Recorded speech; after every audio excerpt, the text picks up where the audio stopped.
오늘 본문 출애굽기 2장 23절부터 3장 5절 말씀을 통해서 고난의 환경 하나님의 부르심이란 제목으로 은혜 나누기 원합니다. 우리 먼저 말씀에서 기도하겠습니다. 성령 하나님, 오늘도 우리가 주 앞에 나와 예배드립니다. 우리의 마음과 생각이 하나님의 마음과 하나님의 뜻과 하나 되는 시간들이 원합니다. 우리의 마음이 너무 복잡해지진 않습니까? 우리 마음이 세상에 쏟치게 인간의 사상과 인간의 소문에 오염되지는 않았습니까? 우리의 영혼을 하나님의 말씀으로 새롭게 하여 주옵소서. 예수님 이름으로 기도드렸습니다. 아멘.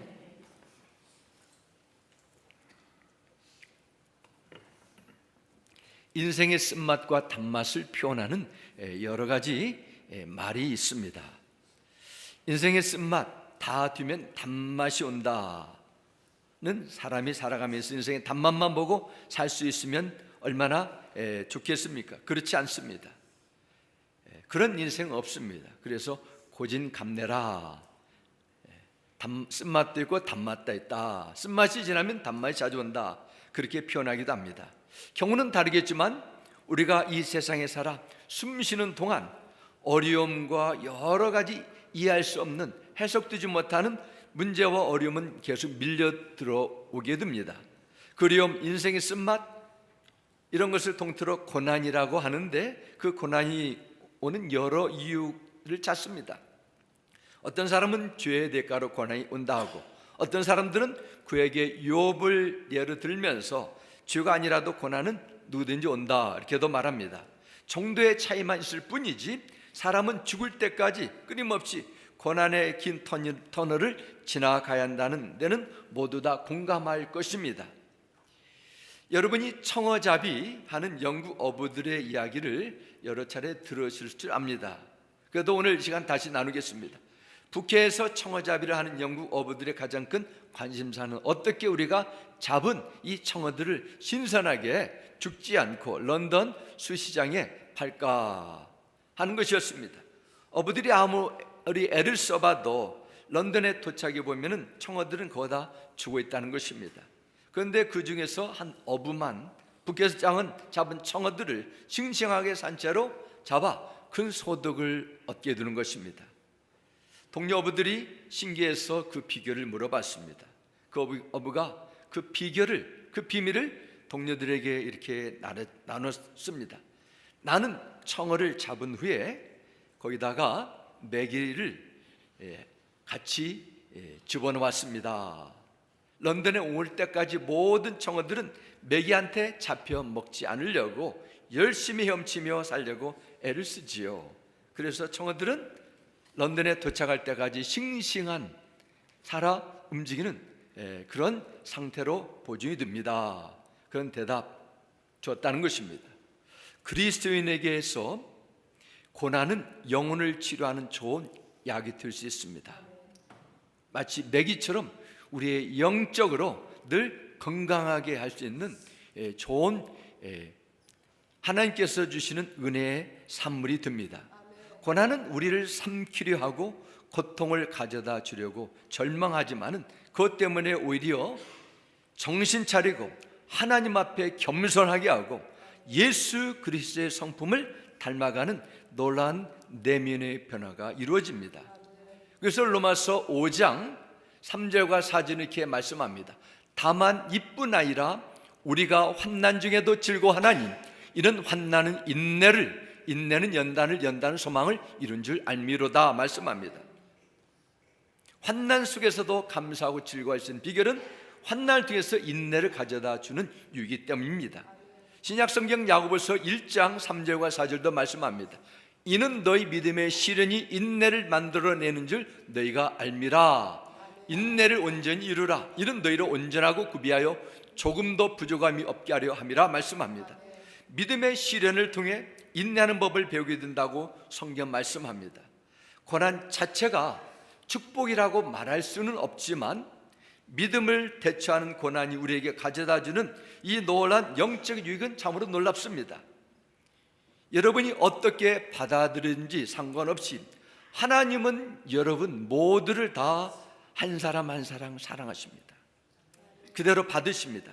하나님은 여러분을 이미 사랑하시려고 작정하시기 때문에 그분의 아들 예수 그리스도를 이 땅에 보내시고 십자가의 고난과 죽음의 값으로 우리의 모든 죄를 용서해 주셨습니다. 그러므로 이 자리에 오신 여러분 모두는 어떤 고난의 형편이 있든지 모두 성령님의 인침을 받고 주님의 도움을 받아 하나님의 사랑받는 존귀한 자녀임을 믿으시기 바랍니다. 이 놀라운 영적 신분이 우리에게 주어졌습니다. 그럼에도 인생이라는 바다를 항해하다 보면 수많은 파도들을 만나게 됩니다. 그 파도 중에는 유혹이라는 파도는 반드시 피해야 됩니다. 역경이라는 파도는 피할 수도 없을 때 있습니다. 이럴 때는 당당하게 맞서 이겨내야 됩니다. 그러므로 그리스도인들은 세상 속에서 어떤 어려움과 도전에 직면해 있을 때에도 세상 사람들과 다르게 생각하고 다르게 반응해야 됩니다. 고난에도 영적 법칙이 있습니다.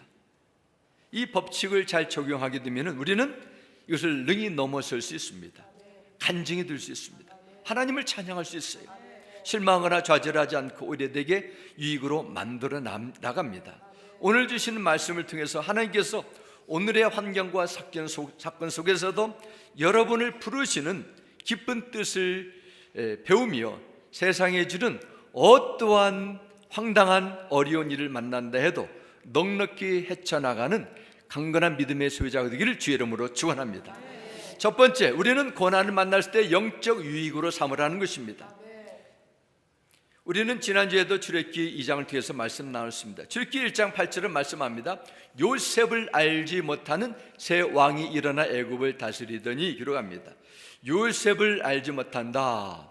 단순히 요셉이란 위대한 애굽 나라에서 총리를 했던 인물뿐만 아니라 요셉이 믿었던, 요셉이 경험했던 하나님을 알지 못하는 새로운 왕이 애굽을 통치하게 됩니다.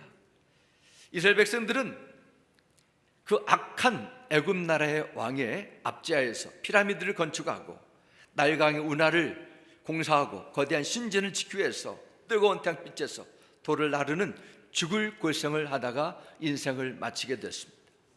인구 억제 정책으로 중노동을 시키면서도 남자 아기가 태어나게만 되면은 그 산파를 통해 죽이라는 명령도 내립니다.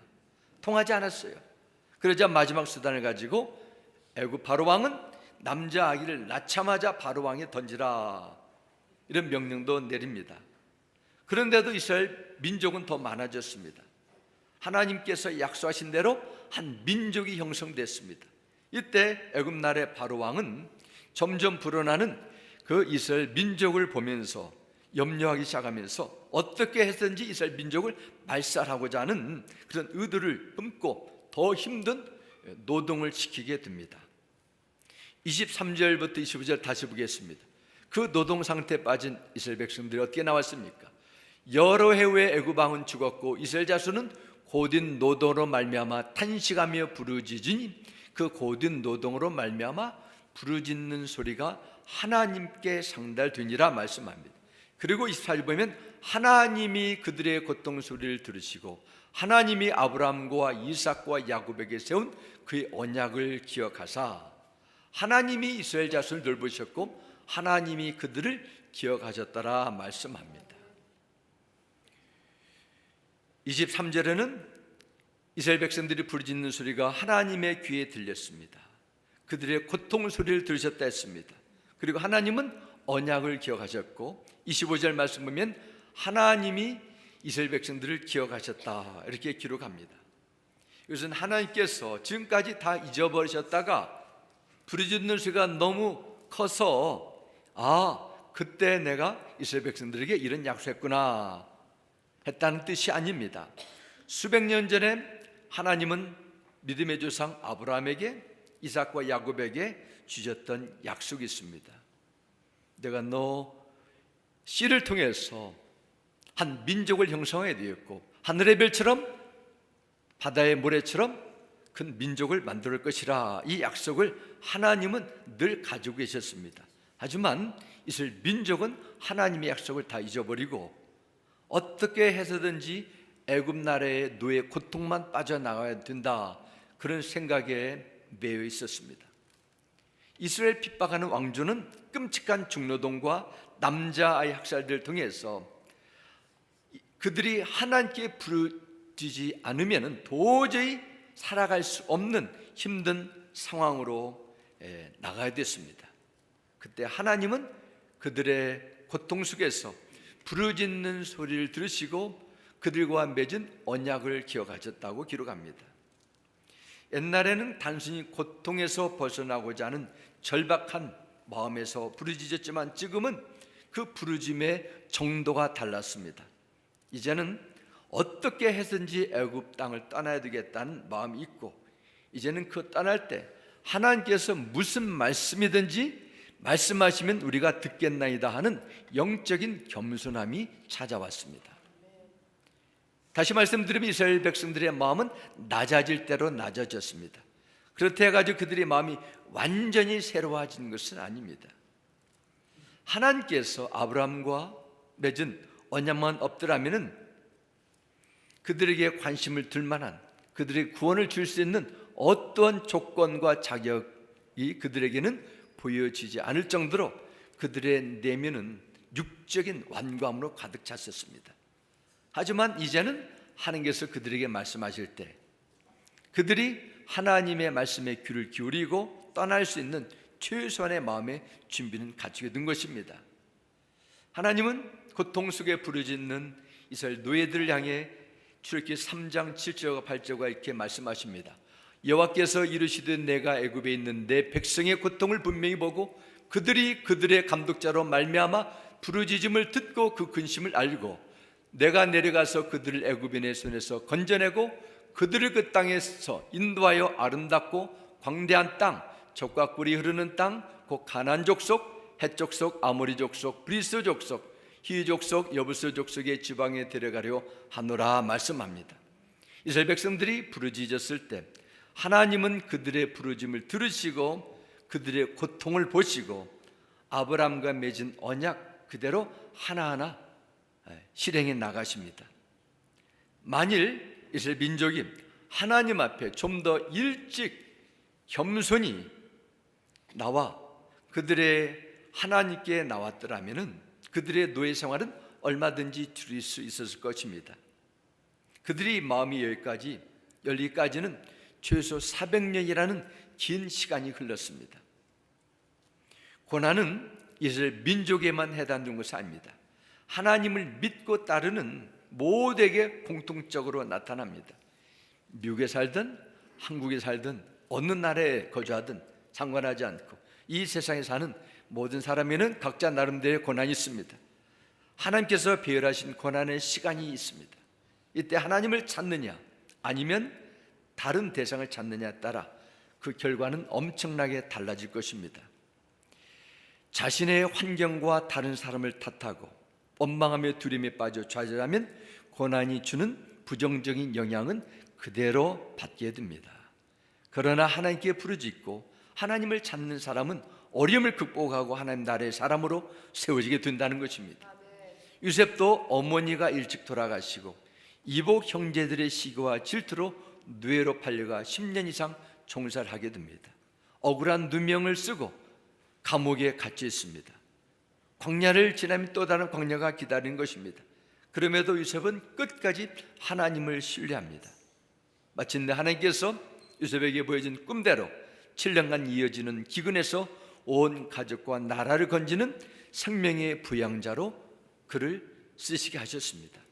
역대하 36장 말씀 보면 유다 나라가 멸망하는 내용이 나옵니다.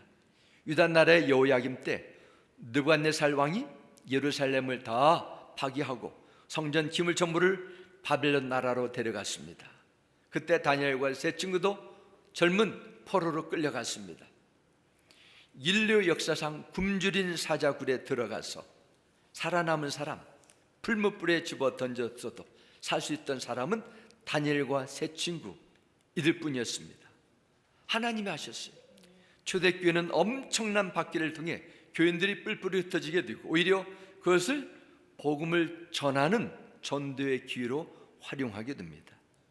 그들의 안락한, 그들의 익숙한 평온한 삶을 뚫쳐버리고 하나님께서 부름받은 자리로 나가게 됩니다. 우리 가운데 어느 분이 예수 믿고 신앙생활 하세요, 이 말을 한번 듣고서 마음으로 믿고 하나님께 돌아오기로 결심한 분 계십니까? 아마도 없을 것입니다. 하나님께서 먼저 찾아오셔서 은혜를 주셔야 됩니다. 아무런 어려움 없이 하나님 앞에 나와 자기 지은 죄를 겸손히 회개하고 돌이킨 자는 거의 없습니다. 깨어지는 아픔 속에서 온전한 하나님의 사랑과 구원의 은혜를 깨달을 수 있는 열린 마음으로 다가게 됩니다. 질병으로 고생하다가 치료하시는 하나님을 만난 사람들이 있습니다. 우리 김민현 지사님 간증을 통해서도 사랑하는 어머님, 아버님 평생 동안 불교를 신봉하다가 예수 그리스도를 마음으로 영접할 수 있는 그 은혜를 또 신의 즐거움 가운데서 경험하게 되는 것입니다. 자녀 때문에 애타는 고통을 겪다가 나를 찾으시고 깨닫게 하시는 하나님 아버지의 마음을 놀랍게 경험한 자들이 있습니다. 그러므로 예상치 못한 고난을 만날 때 두려워하지 마시고 근심에 빠지지 마시고 하나님의 관점으로 사건을 해석하고 믿음으로 받아들여야 됩니다. 왜냐하면 하나님은 그러한 일을 통해서 놀라운 구원의 역사를 이루어 나가시기 때문입니다. 그래서 시편을 기록한 다윗은 성령의 감동 속에서 시편 119편 71절 이렇게 고백합니다. 고난 당한 것이 내게 유익이라, 이로 말미암아 내가 주의 율례들을 배우게 되었나이다 말씀합니다. 고난 가운데 하나님의 사신 뜻을 그는 경험하고 나에게 유익이 됐다, 하나님의 말씀 가운데 내가 사는 복된 인생이 됐다는 고백입니다. 그럼 우리는 어떤 상황 속에서도 하나님의 선한 뜻을 발견해야 될 줄 믿습니다. 환경적인 어려움은 하나님이 택한 사람에게는 주님을 온전히 인격적으로 만날 수 있는 영적인 기회가 됨을 믿으시기 바랍니다. 그 방법이 어떻게 돼요? 성경은 고난 속에서 하나님께 내가 나와야 됩니다. 그럴 때 이것이 은혜가 됩니다. 내 문제를 나 홀로 붙들지 마시고 하나님께 내어드리는 것입니다. 이사야 62장 6절 7절을 말씀합니다. 예루살렘아, 내가 내 성벽에 파수꾼을 세워두었다. 그들은 밤이나 낮이나 잠잠해서는 안 된다. 여호와를 일깨워 드려야 할 너희는 가만히 있지 말고 그분이 예루살렘을 세우시고 세상에 자랑거리가 되게 하실 때까지 여호와께서 쉬시지 못하도록 해야 한다 말씀합니다. 가만히 있지 말라는 것입니다. 체념하지 말라, 방관하지 말라, 묻히기만 되도록 그냥 뭐 어떻게 잘 되겠지 그런 안일함으로 받을 말고 하나님께서 일하시도록 믿음으로 나오라는 것입니다. 이스라엘 백성들이 침묵하지 말고 입을 열라고 하십니다. 바로 기도가 그런 것입니다. 기도는 세상 모든 문제를 해결하시는 하나님의 일하시는 믿음의 방편입니다. 하나님은 약속을 이루시기 위해서 사람이 하나님께 나와 간구를 사용하십니다. 힘들고 어려울 때 하나님께 부르짖을 수 있는 사람이 없다면 그 사람의 소망이 만약 나오게 된다면 그 사람의 소망이 있습니다. 가만히 있으면 하나님도 가만히 계십니다. 하나님께서 이스라엘 나라의 왕을 세우는 준비를 위해서 사무엘을 준비시켰습니다. 그 사무엘에는 위대한 이스라엘의 선지자가 나오기 위해서 한나라는 사무엘의 어머니의 눈물의 기도가 드려집니다. 이스라엘 백성의 70년간 포로 생활이 끝나고 고국으로 돌아오는 그 일을 위해서 하루에 3번씩 조울리에서 매일 서쪽을 향해 기도했던 단일이 있었습니다. 불타버려 황폐해진 예루살렘을 회복하기 위해서 에스라, 느헤미야 선지자들의 기도가 필요했습니다. 이스라엘 백성들이 바벨론에서 무참하게 다 파괴되고 포로로 잡혀간 이후 바벨론도 망하고 페르시아 제국에서 포로 생활을 하던 이스라엘 민족이 하만이라는 그 무시무시한 사람의 교묘한 괴략으로 온 유대인들이 몰살을 당할 그 위기에 처했을 때 하나님은 죽으면 죽으리라는 결단으로 나오는 에스더라는 한 믿음의 여인의 기도를 들어 민족을 구원해 주셨습니다. 신구약 시대를 통해서 교회 역사를 통해서 하나님의 백성들에게는 말로 표현할 수 있는 수많은 핍박과 시련의 연속이었습니다. 그 당시에는 세상이 마지막이 오는 것처럼 절망이었습니다. 그러나 지금도 주님의 이름을 쓴 교회는 없어지지 않고 계속 확장되어 갔습니다. 오히려 위적으로 보잘것없는 초라한 모습이 하나님의 살아계심을 더 생생하게 증거하고 하나님의 영광을 나타내는 것을 보여주게 됩니다. 그 이유는 하나님께서 그들과 함께 하셨습니다. 어떻게 함께 하셨어요?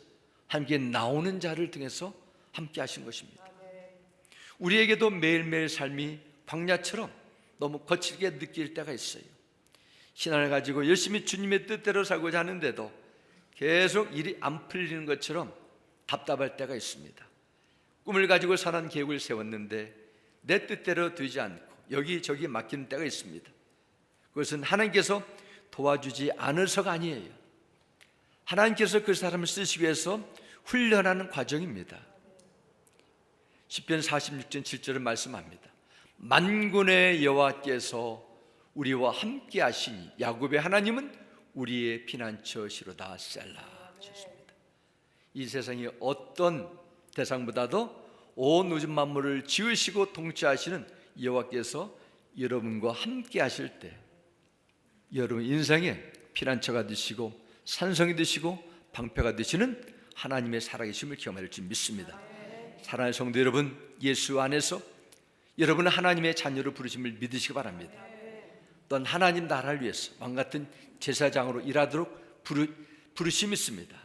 그 일을 위해서 하나님은 여러분을 부르시고 준비시키고 훈련시켜 나가십니다. 그 훈련이 여러분이 겪는 어려움이고 이해할 수 없는 환경이 될 수 있어요. 하나님은 지금도 성도들의 기도를 요청하십니다. 그러나 많은 사람들이 기도를 쉽게 여깁니다. 무시합니다. 여러 가지 기도 생활을 무시하게 된 이유가 있을 것입니다. 가장 큰 이유를 생각해 본다면 지금까지 하나님께 내가 그렇게 애타게 구하지 않아도 내 노력만으로도 내 능력만으로도 여기까지 넉넉하게 그럭저럭 잘 살아왔는데, 그런 자신의 판단입니다. 열심히 일하면 원하는 것 대부분 가졌고 큰 어려움 없이 대부분 잘 지내왔는데 왜 그렇게 꼭 기복신앙처럼 간절히 매달리며 신앙생활을 해야 되는가, 이런 의문이 있습니다. 그러나 우리가 꼭 잊지 말할 것이 있어요. 하늘의 문을 열고 하나님의 은혜가 임하도 기도해야 될 때 기도하지 않으면 어떻게 됩니까? 하나님은 여러분을 억지로라도 무릎 꿇게 할 때가 있어요. 고난이란 도구를 통해서 나에게 집중되어 있는 마음을 하나님께로 돌이키십니다. 내 육의 소욕의 세상의 끝에 매여 있는 것을 끊기 위해서 하나님은 고난이라는 것도 사용하십니다. 위기도 허락하십니다. 그렇기 때문에 우리는 늘 하나님과 친밀함을 유지해야 돼요. 모세와 이끄는 이스라엘 민족의 광야에서 아말렉이라는 아주 고약한 무리들을 만나게 됩니다. 지금까지 이스라엘은 애굽에서 노예만으로 살아왔는데 어떻게 전쟁을 치를 수 있겠습니까? 모세는 위기를 만났을 때, 절체절명의 국가적인 전쟁의 사태를 만났을 때 아론과 홀의 도움을 받고 결사적으로 하나님께 나오는 가운데 승리하게 됩니다. 믿음이 좋다고 여기는 사람도 혼자 힘으로 도저히 해결을 못할 때가 있습니다. 내 힘으로 해결할 수 없는 어려움이 찾아올 때 인간적인 방법으로 해결하면 문제는 더 꼬일 수 있어요. 우리도 그렇지 않습니까? 어떤 경우 보면은 차나 어떤 문제가 있을 때 우리가 딜레이 찾아갑니다. 근데 정 안 되면 그렇게 말하지 않습니까? 우리는 할 수 없습니다. 딜러에 가야 됩니다. 이 차를 디자인하고 제조한 그 공장의 대리 업체를 찾아가야 됩니다. 말합니다. 내 힘으로 할 수 있는 것을 하지만 할 수 없을 때는 우리 인생을 지으신 하나님께 나가는 것입니다. 우리의 최선의 선택은 예수님의 이름을 부르짖는 것입니다. 왜냐? 이스라엘 민족의 고통을 들으셨던 주님, 오늘도 우리들의 기도를 들어주시기 때문에 그렇습니다. 이것이 지혜롭고 성숙한 신앙생활의 모습입니다. 내가 기도할 수 없으면 어떻게 됩니까? 주변 사람들에게 도움을 구하는 것입니다. 기도로 도와달라고 솔직히 요청하는 것입니다. 이것이 하나님의 지혜로운 신앙생활입니다. 세상의 모든 것을 주관하시고 다 알고 계시는 하나님을 온전히 신뢰하면서 그분의 인도하심을 정말 온전한 마음으로 구한다면 하나님께서 여러분에게 함께 하셔서 어떤 어림도 넉넉히 이길 수 있는 능력과 은혜를 경험할 줄 믿습니다. 세 번째, 우리는 고난 속에서 하나님 앞에 내 신발을 벗으라. 믿음의 방편입니다. 모세는 동족을 괴롭히는 유대인들을 죽이려 하는 그 애굽인을 살인하는 사건으로 애굽에서 도망쳐 나와 시내산 광야에서 살게 됩니다. 그는 그곳에서 결혼을 하게 되고 40년이라는 인생의 황금기를 광야에서 보내게 됩니다. 어느 날 모세가 양떼를 이끌고 가다가 하나님의 산 호렙산이라는 곳에 이르렀습니다. 그때 모세가 다른 쪽에서 나무가 불이 타오르는 놀라운 광경을 목격하게 됩니다. 모세는 이 모습을 보고 그냥 넘어갈 수 없었습니다. 멀리서 떨기나무의 불꽃을 보는 순간 호기심을 가지고 그 떨기나무 불꽃의 현장으로 달려갔습니다. 아주 흔한 광야에 자생하는 그 떨기나무에 불이 붙였는데 나무가 타지 않는 것을 보면서 이 불에는 어떤 특별한 의미가 있구나, 이것을 알게 됐습니다. 그리고 관심을 가지고 떨기나무 갔지만은 그 모세는 하나님의 부르시는 사인임을 나중에 알게 됐습니다. 불 붙은 떨기나무, 무엇을 의미하게 됩니까? 이것은 바로 애굽에서 노예 생활로 천하게 짓밟힌 이스라엘 민족을 상징하고 있습니다. 열매로 큰 수확을 줄 수 있는 포도나무도 아니고 무화과나무도 아니고 올리브나무도 아니고 사막에서 아무렇게나 자라 땔감으로밖에 쓸 수 없는 떨기나무처럼 이스라엘은 애굽에서 무시무시한 압제와 고난 속에서도 수백 년간 그냥 처참하게 당하고만 있었습니다. 그럼에도 그 나무가 타지도 않고 꺼지지도 않는 의미는 무엇일까요? 그것은 바로 엄청난 고난 중에서도 하나님이 그들과 함께 하시기 때문이라는 것입니다. 하나님께서 모세를 부르시고 떨기나무의 불꽃을 보여준 것은 하나님의 언약의 백성들은 세상이 주는 바로가 주는 처참한 핍박에도 결코 없어지지 않을 것이라는 그 약속을 모세에게 확인시켜 주는 것입니다. 오히려 하나님께서 이스라엘 백성들을 구원하시고 그들 가운데 함께 하실 것이며 그것을 위해서 내가 너 모세를 쓰겠다, 이런 하나님의 사인이었습니다. 모세가 경험한 이 사건은 앞으로 하나님의 백성들이 불같은 고난과 시련을 만나게 될 것이지만은 그 시련이 불길에 절대로 사라지지 않고 계속 있을 것이라는 그 약속도 담겨져 있습니다. 그때 하나님께서 모세야 모세하고 그의 이름을 부르십니다. 모세가 하나님께 제가 여기 있습니다 이런 대답을 하게 되자 하나님은 다시 모세에게 5절의 아래와 같은 명령을 하십니다. 하나님이 이르시되 이리로 가까이 오지 말라. 내가 선 곳은 거룩한 땅이니 내 발에서 신을 벗으라 말씀합니다. 어떻게 평범한 미디안 광야 땅이 거룩한 땅이 될 수 있습니까? 그것은 바로 하나님이 그 땅에 임재하기 때문입니다. 야곱이 하나님을 만났던 그 들판이 원래부터 거룩한 땅이 아니었습니다. 하지만 하나님께서 그곳에 나타나심을 통해서 그 땅은 거룩한 땅이 된 것입니다. 우리에게도 그렇습니다. 우리의 몸은 거룩하지 않아요. 마음과 생각도 지저분할 때도 많습니다.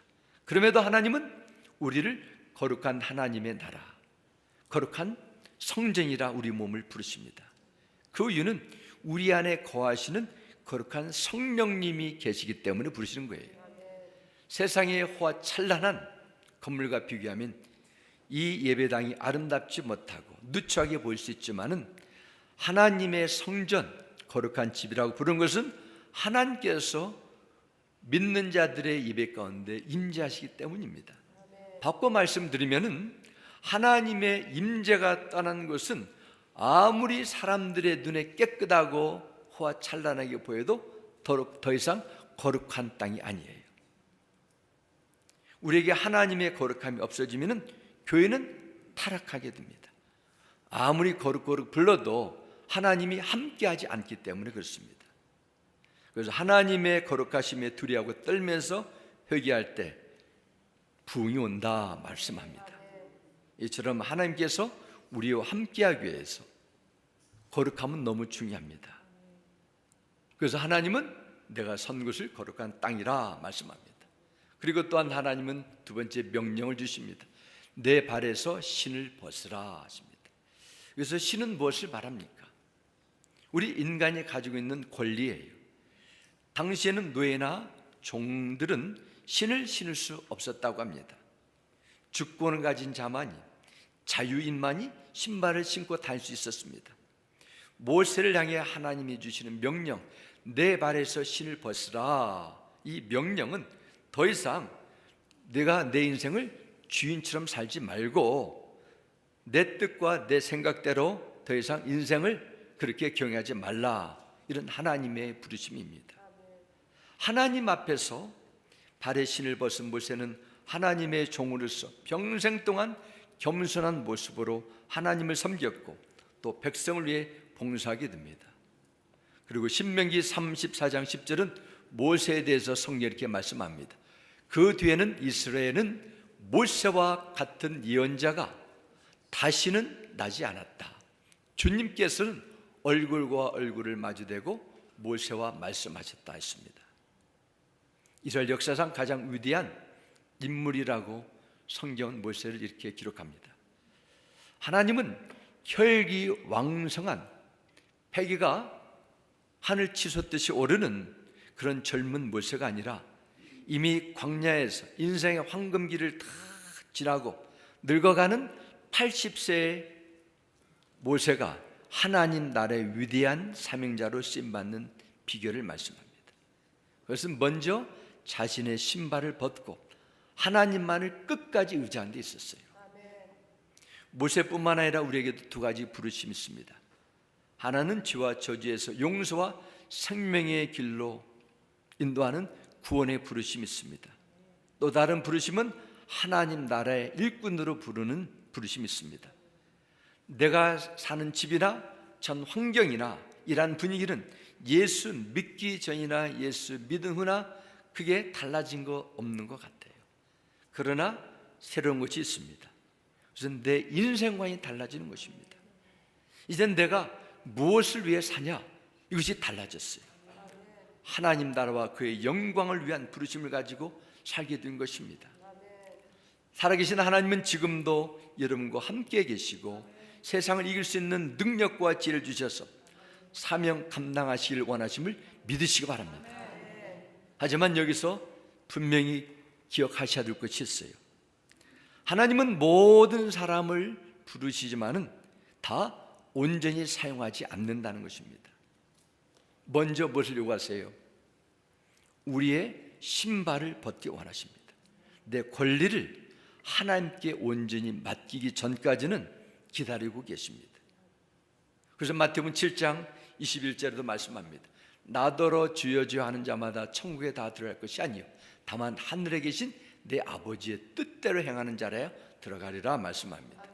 나더러 주여 주여 한다, 말로만 내 신발을 벗었습니다 하는 것이 아니라 실제 내 삶 속에서 하나님의 주인 되심을 보여준다 해야 된다는 것입니다. 누가복음 9장 23절은 제자들에게 주님은 말씀하십니다. 너무에게 이르시되 아무든지 나를 따라오려거든 자기를 부인하고 날마다 제 십자가를 지고 나를 따를 것이라 말씀하셨습니다. 자신을 부인한다는 것은 자신을 철저히 내려놓고 내 인생의 주인은 내가 아닙니다. 나는 하나님의 종으로 말씀 앞에 순종하며 살겠다는 결단, 이것을 자기를 부인한다 이렇게 말씀합니다. 지금까지 살아왔던 그러한 내 삶 속에서 습관화된 인생관의 신발을 벗어야 하나님 그때 일하신다는 겁니다.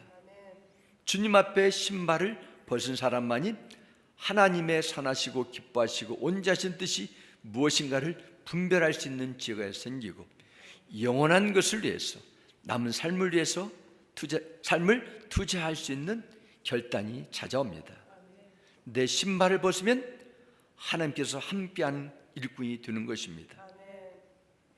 이런 면에서 신앙생활은 하나님 앞에 내 신을 벗느냐, 아니면 벗지 않고 계속 내 신을 신고 종교생활을 하느냐, 이런 결단입니다. 사랑하는 성도 여러분, 이 세상이 주는 인생관이 아니라 하나님 나라를 위한, 하나님이 기뻐하시는 뜻을 위한 부름의 삶을 살길 원하십니까? 그렇다면 먼저 내가 하나님 앞에 주님을 철저히 고백하시기 바랍니다. 거룩함의 비결입니다. 예수 십자가에 흘리신 보혈의 능력으로 나의 지난 과거의 죄와 허물이 용서함 받고 하나님 앞에 의롭다함을 믿었음을 받아들이시기 바랍니다. 하나님께서 여러분을 거룩한 주의 제사장으로 인치실 것입니다. 그리고 지난날 내가 신어왔던 신발을 벗고 하나님의 부르심의 말씀에 순종하십시오. 하나님은 일하실 것입니다. 한 주간에도 여러분의 부름의 자리 속에서 어떠한 일을 만나든지 절대로 낙담하지 마시고 하나님의 사신 뜻을 인정하시고 그분이 주시는 도움에 힘입어 끝까지 사명 감당하는 여러분 모두가 되시기를 주님의 이름으로 축원합니다. 우리 함께 기도하겠습니다. 할렐루야. 아버지 하나님, 처절히 울부짖는 이스라엘 민족의 고통을 유면치 않으시고 상한 갈대를 꺾지 않으시고 꺼져가는 심지를 끄지 않으시고 하나님의 약속을 실행하시는 놀라운 역사적인 사건을 통해서 우리에게 다시 한번 일깨워 주심을 감사드립니다. 아버지 하나님, 어떤 상황 속에서도 자만하지 말게 해주시고 영적으로 깨어서 겸손히 하나님과 가까이 갈 수 있는 믿음 주시옵소서. 모세를 사용하신 아버지 하나님, 우리의 남겨진 인생 속에서 하나님을 경험하기 원합니다. 내가 신어왔던 신발을 벗기고 하나님께 내 주도권을 맡길 수 있는 결단을 주시옵소서. 그럴 때 하나님의 살아계심을 체험하고 주의 뜻과 영광을 쓰임받는 복된 삶으로 이끌어 주옵고 예수님의 이름으로 기도드렸습니다. 아멘.